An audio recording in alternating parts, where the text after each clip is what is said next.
picture this, right? A critical deadline is looming, some unexpected crisis hits out of nowhere, and suddenly the entire temperature in the room just completely changes.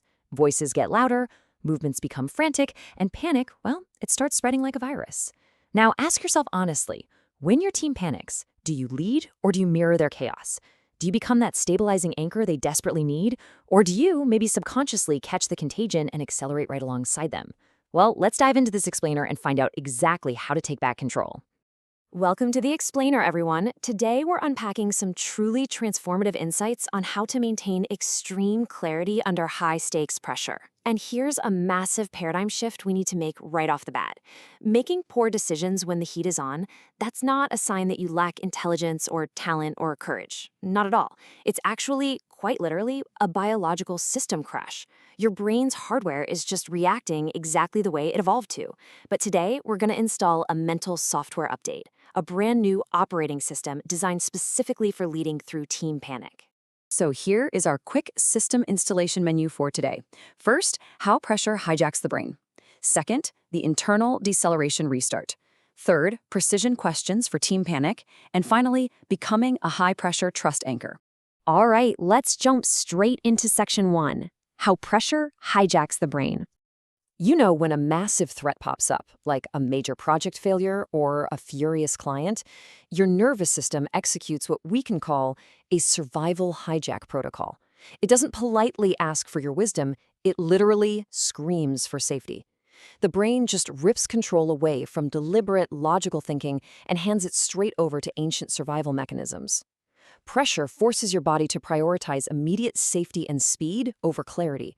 Your breathing shortens, your muscles tense up, and logical operations, they completely shut down. It's not a character flaw, guys. It's just biology working exactly as intended. And you really have to notice the critical difference here between reacting and choosing. Reacting is fast, it's automatic, and it's driven entirely by fear and this urgent need to just end the discomfort. When you react, you're essentially just obeying a biological command to do something, anything, right now. Choosing, on the other hand, is slower. It's deliberate, and it's driven by your core values. Reacting merely attempts to kill that uncomfortable feeling, while choosing actually decides what matters for the long-term outcome. Moving right along to section 2, the internal deceleration restart. Here is the golden rule of crisis management, and it's an absolute game changer. You cannot fix a frantic room with a frantic mind. Before you can even attempt to debug your team's chaotic code, you have to learn how to create space between stimulus and response. Because when pressure hits, that space naturally drops to zero. Did you notice that? That deliberate pause I just took right there? That brief moment of silence is the ultimate tool.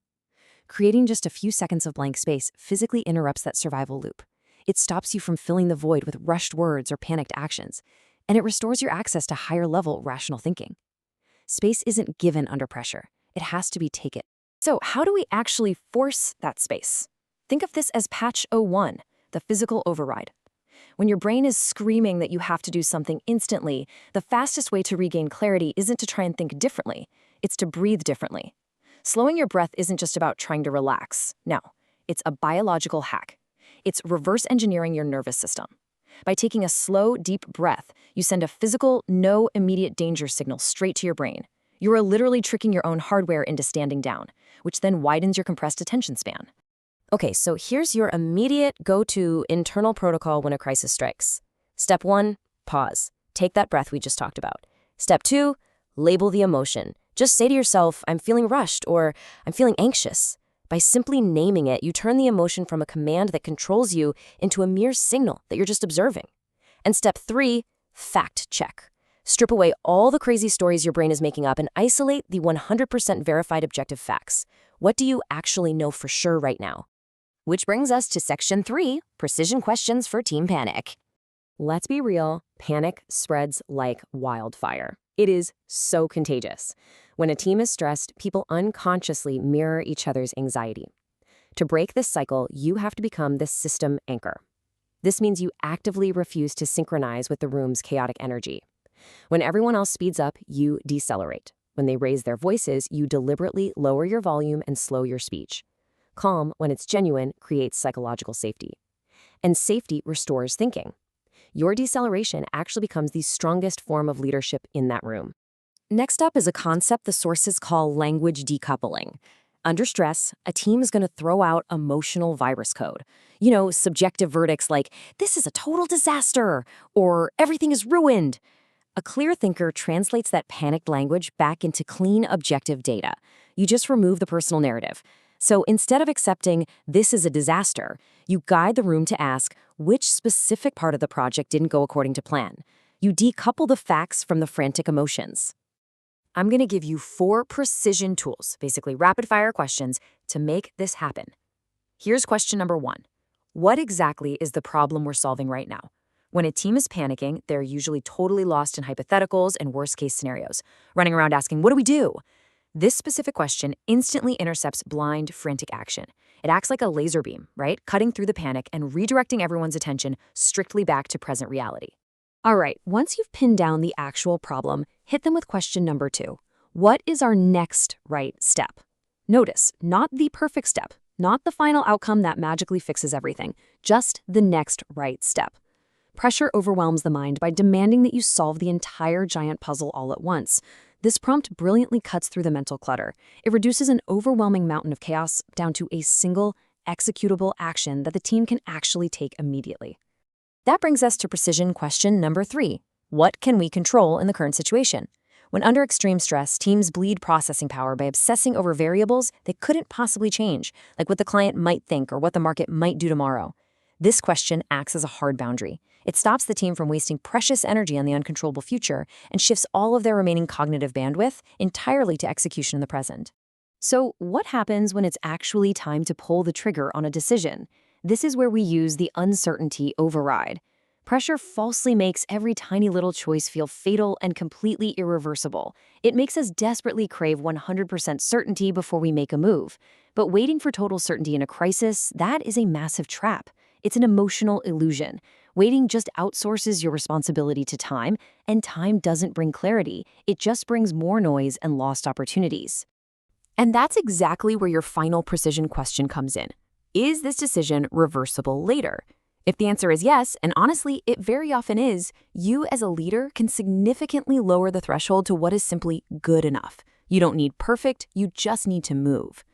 Recognizing that a decision is reversible instantly removes that paralyzing fear of failure. It shifts the entire team's energy out of anxiety and analysis paralysis and launches them back into forward momentum. Remember, clarity comes after you commit, not before. Let's wrap things up with section 4, becoming a high-pressure trust anchor. Look, nobody is perfect. You're going to mess up, and that's totally fine. But long-term trust is built through quick recovery. The sources suggest this really cool process called nightly debugging. Instead of harshly criticizing yourself when you mess up, you review your actions like a software engineer checking system logs. Where did I rush today? Where did emotion take over? By rapidly acknowledging your mistakes without ego or defensiveness and quickly recalibrating your system, you actually build more trust than if you had somehow performed flawlessly. So pulling this all together, true leadership under pressure has absolutely nothing to do with being the loudest person in the room or relying on pure charisma. It is about predictably regulated character. It's about emotional consistency, not jumping from super calm to furious at the drop of a hat. It's about having clear intentions and a quiet authority. When your team sees that you don't break when things get difficult, they naturally gravitate toward your stability. You project safety, and in return, they give you their absolute trust. I want to leave you with a thought to chew on. The next time pressure hits, and it will hit, that is a guarantee, will it dictate your reaction or will you choose your response? Remember, clarity isn't some magical gift you're just born with. It's a highly practiced skill. It's built in the quiet moments, so it's ready for the loud ones. You now have the underlying algorithms and the exact precision questions to run your new mental operating system. The next time the room starts spinning, remember to take that breath, step into the gap, and choose to lead. Thanks so much for joining me on this explainer. Keep practicing, and I'll catch you next time.